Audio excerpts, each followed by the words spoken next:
Coucou, c'est moi le méchant. Hey yo les Genin, c'est l'Ermite et vous êtes bien sur la chaîne de l'Ermite légendaire.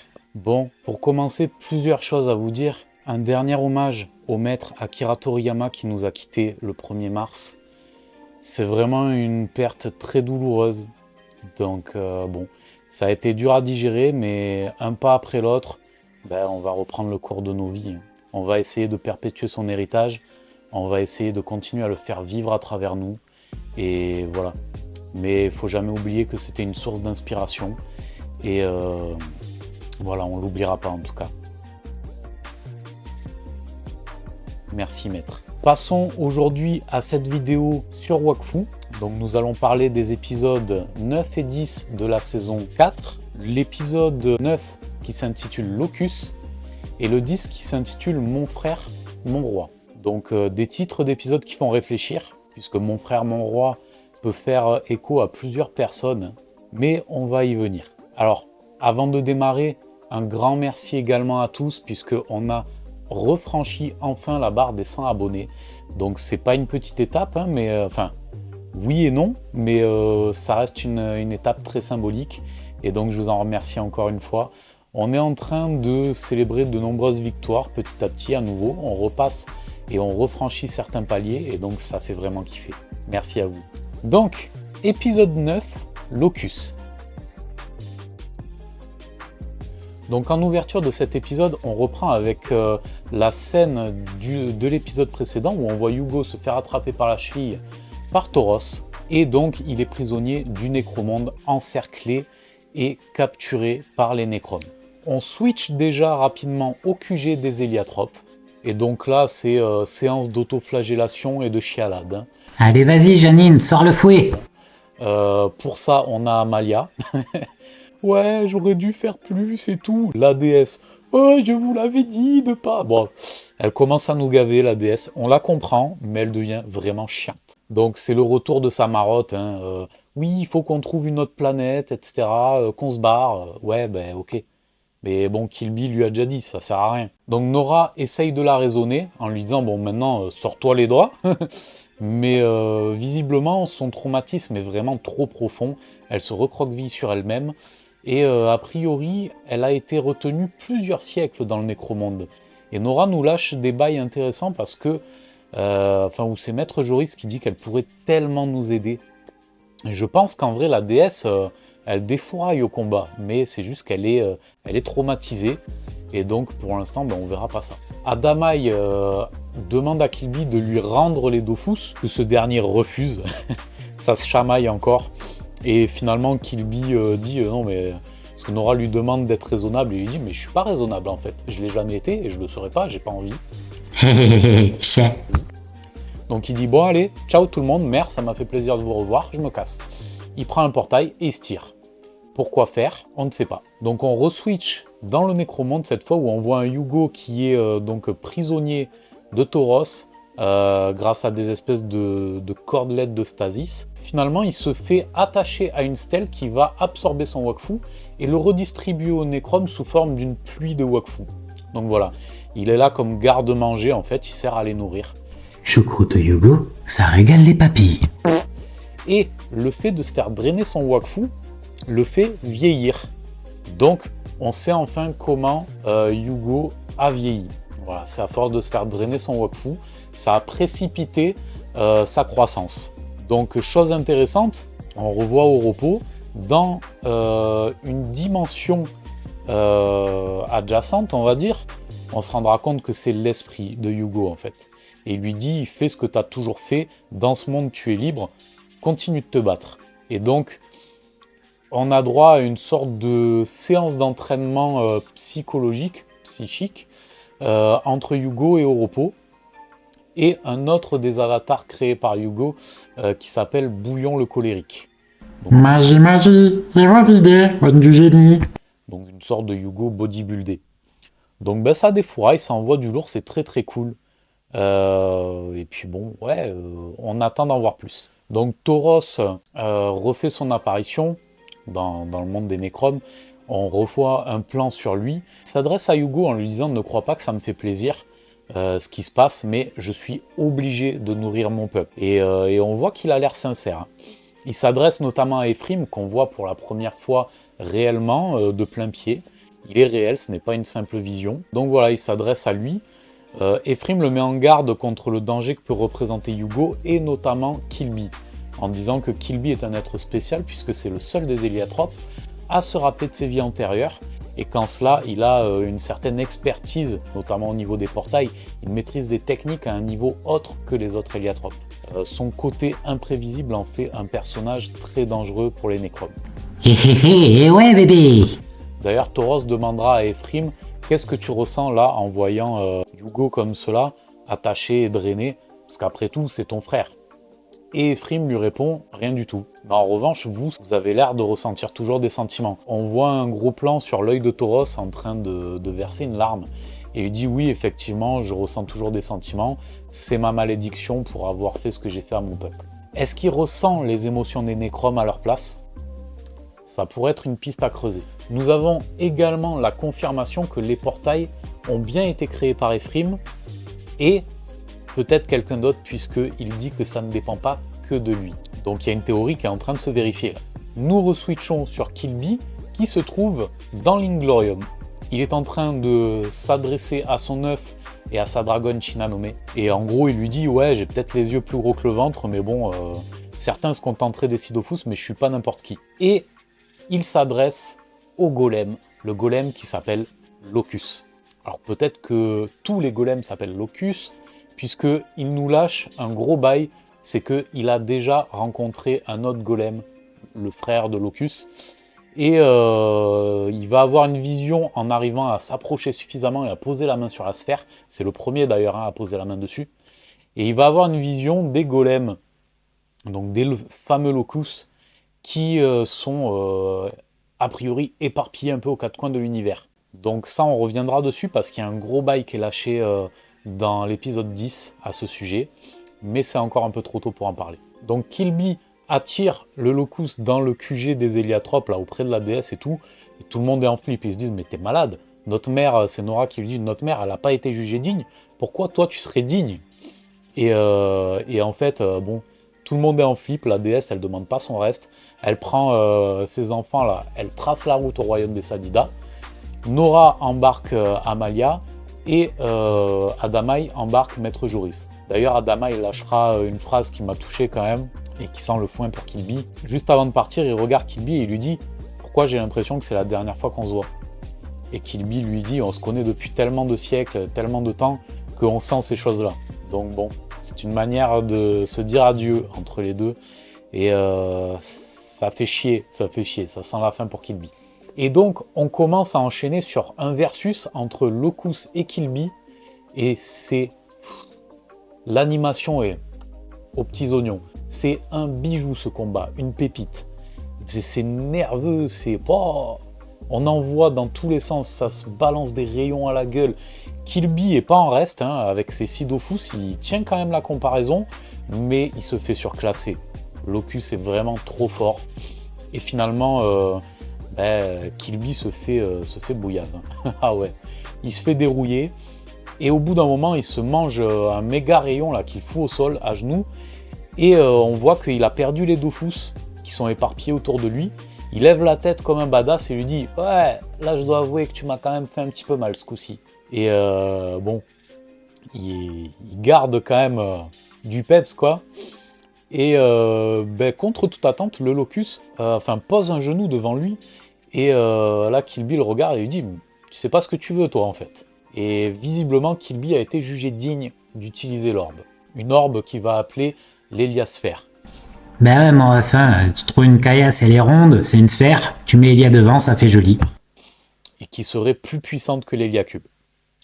Donc ouais, c'est du lourd, du très lourd. Et donc pour clôturer cet épisode 9, on reswitch dans le monde des 12 avec la déesse qui va redonner vie au royaume Sadida, c'est pratique. Et nous avons Nora et Amalia qui la suivent de près. Et du coup Amalia dit ouais mais qu'est-ce que c'était que ce truc en parlant de Locus? Et Nora lui lâche un gros bail, c'est un mécasse. Mais casse-toi! Et les mécasses, si j'ai bonne mémoire, il me semble que c'est l'espèce qui était venue attaquer la planète des héliatropes à cause de Kilby. Il me semble que c'était évoqué dans la saison 2. Donc, à voir. Est-ce que ce serait pas une menace plus grande que les Necromes? On verra. Ils ont l'air finalement assez neutres, ce qui est bizarre, parce que moi je les voyais plus comme des colonisateurs de planètes. Très bizarre, j'attends d'en savoir plus à ce sujet. J'ai vraiment hâte qu'on nous lâche des gros bails dessus. Mais, Nora disparaît à travers un portail. Donc elle se retrouve dans un monde un petit peu reculé, on dirait. En tout cas, c'est mort. Est-ce que c'est le Nécromonde? Est-ce que c'est autre part? Il se trouve que c'est autre part. Je casse le suspense, mais c'est autre part. Et pas si loin que ça. Mais elle se retrouve possédée par Ephraim, donc j'avais raison. La théorie comme quoi c'est elle, la traîtresse, qui ouvre les portails malgré elle, c'est avéré exact. Épisode 10 désormais. Mon frère, mon roi. Et ce titre peut s'adresser à plusieurs personnes. Hein. Au départ, j'ai pensé à Amalia et Armand. Mais finalement, il va s'avérer que c'était un autre binôme dont on parlait. Donc en ouverture, nous retrouvons Nora, qui n'était pas dans le Nécromonde comme je vous l'ai dit un peu plus tôt, mais en fait elle était dans la forêt Sadida, dans un endroit un peu plus reculé, qui n'avait pas été vraiment revitalisé par la déesse. Et en fait, il faut que chacun se trouve d'un côté du portail pour pouvoir l'ouvrir. Donc nous avons Ephraim dans le Nécromonde et Nora dans la forêt Sadida, et ils sont en train d'ouvrir un portail. Ephraim d'ailleurs, en prenant possession du corps de sa sœur, va venir s'adresser à la déesse un petit peu après, et il semble lui garder une grosse rancœur. Hein. Il lui dit qu'elle fait passer ses intérêts avant ceux des autres, avant ceux de ses enfants. Elle a promis de les protéger tant que ça n'atteint pas sa propre existence à elle. Et le fait d'avoir été retenue prisonnière, elle a profondément traumatisé, et elle fait preuve d'une extrême lâcheté depuis. D'ailleurs, nous avons un échange entre Ephraim et Adamaï qui se chamaillent également. Décidément, c'est courant chez les héliotropes. Ça aime se chamailler. Non, c'est moi qui ressemble le plus à un dragon. Toi, tu ressembles à Freezer. Vas-y, va, qu'est-ce que tu veux, toi? Vas-y, viens, on va régler ça dehors, même si on est déjà dehors.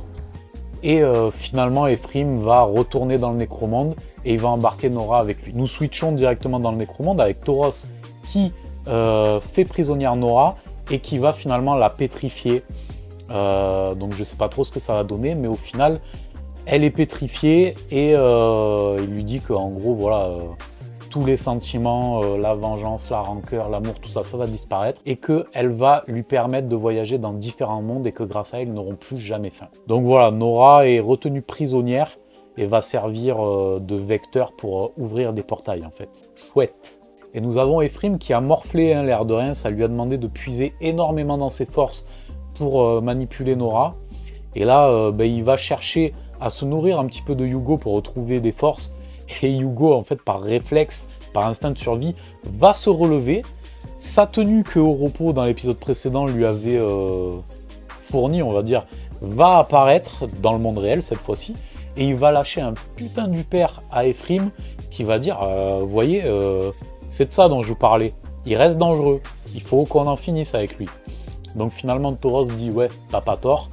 Écoute, c'est un combattant né, mais on est trop proche du but, là, je vais supprimer cette menace. Il fait apparaître sa putain d'épée de ouf, là. Et... Elle est grosse, hein, mon épée? Non, si c'est pas de compenser quelque chose, qu'est-ce que vous voulez dire?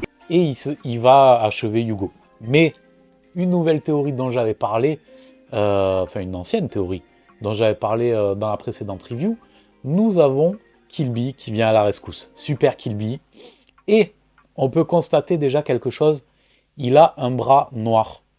Et alors, qu'est-ce que ça peut te foutre? T'es raciste? Black Lives Matter, enfoiré. Ça, c'est pas passé inaperçu, on reviendra dessus. Mais ça confirme la théorie que j'avais faite et dont je vous parlerai un petit peu après. Donc en fait, Kilby va lâcher des gros éclairs de Wakfu. Il refait la même connerie, visiblement, mais non. Il n'est pas aussi bête que ça. C'était une simple diversion pour embarquer Hugo avec lui. Donc bon, Tauros m'a bien fait rire parce qu'il dit, on rentre chez nous comme dans un moulin. Donc finalement, bon, il va falloir qu'on lance l'invasion là avant qu'il nous sorte d'autres surprises. D'ailleurs, avant qu'il s'enfuit, on reswitch dans l'esprit d'Hugo, où on a une scène assez touchante puisque Hugo va s'adresser à Oropo.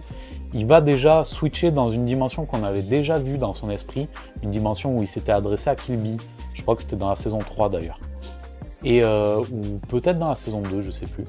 Enfin, en tout cas, c'était une sorte de monde avec des grandes comme des grands bâtiments un peu zébrés de traits, quoi. Enfin, c'est très bizarre. Et finalement, Yugo lâchera à Oropo et à Bouillon: vous faites partie de moi, vous existez vraiment, vous êtes moi, nous sommes un. Et il les accepte enfin. Il accepte cette part de lui-même, et on dirait qu'il revienne en lui. Est-ce que c'est comme le Kagebunshin où il récupère l'expérience de ses doubles? Ce serait assez badass. Il prendrait un level up de malade si c'était le cas. Parce que rappelons-le, Oropo a vécu des siècles et des siècles, puisqu'il avait été envoyé dans le passé. Donc, attendons de voir. Mais ce serait du lourd. Donc toujours est-il que Killby ramène Yugo dans le QG des Héliatropes, et nous avons enfin donc la théorie que je vous avais énoncée un peu plus tôt. Killby aura une fin sous forme de rédemption, d'où sa mère. Parce qu'on voit qu'il commence à partir comme un snap de Thanos, il commence à partir en fumée. Nous avons une réaction due à la trop grande puissance de l'héliosphère et des Dofus. Il n'a pas pu supporter la puissance conjuguée de ces artefacts.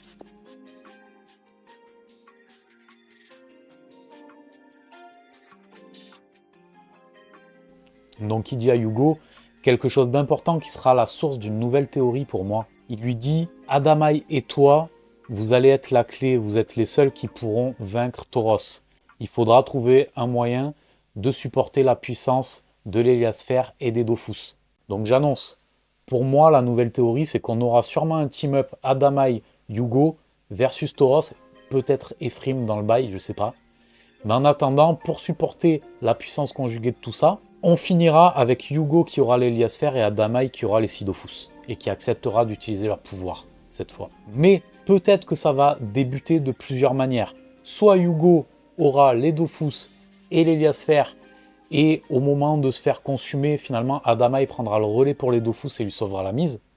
Soit ils vont commencer directement en séparant les pouvoirs, et à la fin, Yugo va dire « je me sacrifie », j'utilise le tout, et on aura un Deus Ex Machina, quelqu'un qui va venir lui sauver la mise d'une manière ou d'une autre.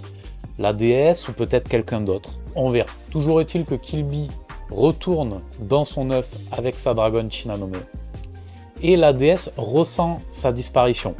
Donc elle se dit, putain, plus d'Hugo, plus de Nora, plus d'Ephraim, plus de Killby, tous mes enfants se barrent les uns après les autres, il faut qu'on trouve une autre planète.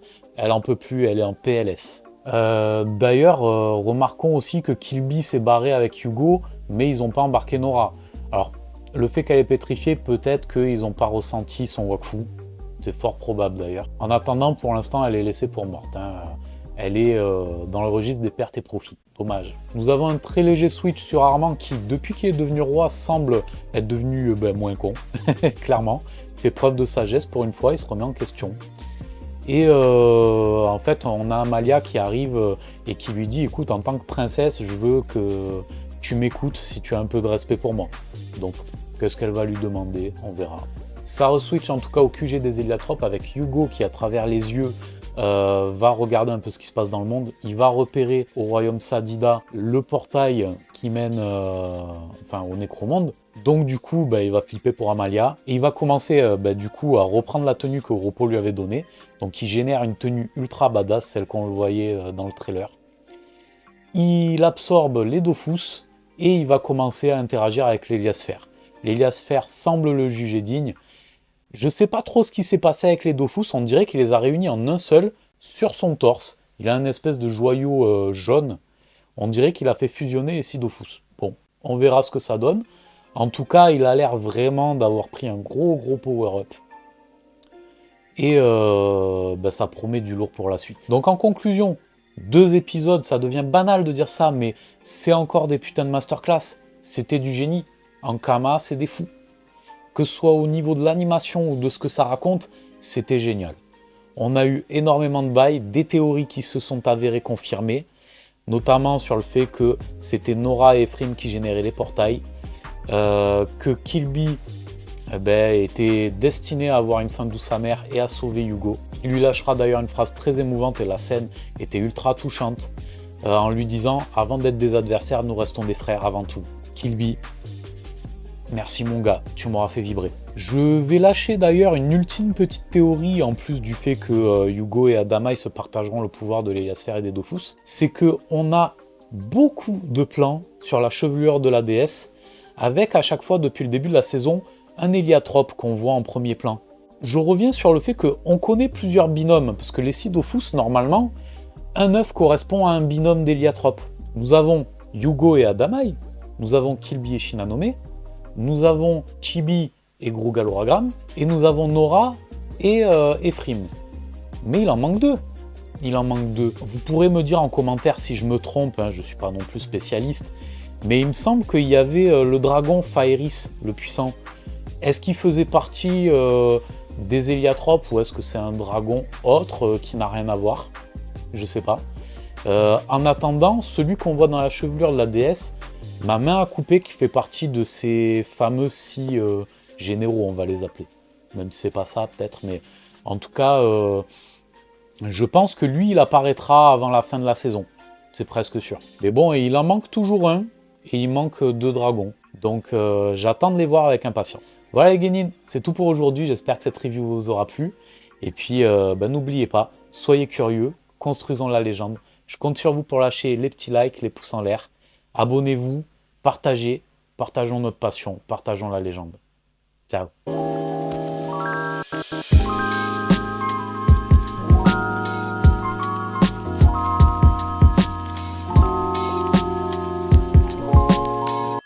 Tu t'es abonné? Tu t'es pas abonné? Abonne-toi!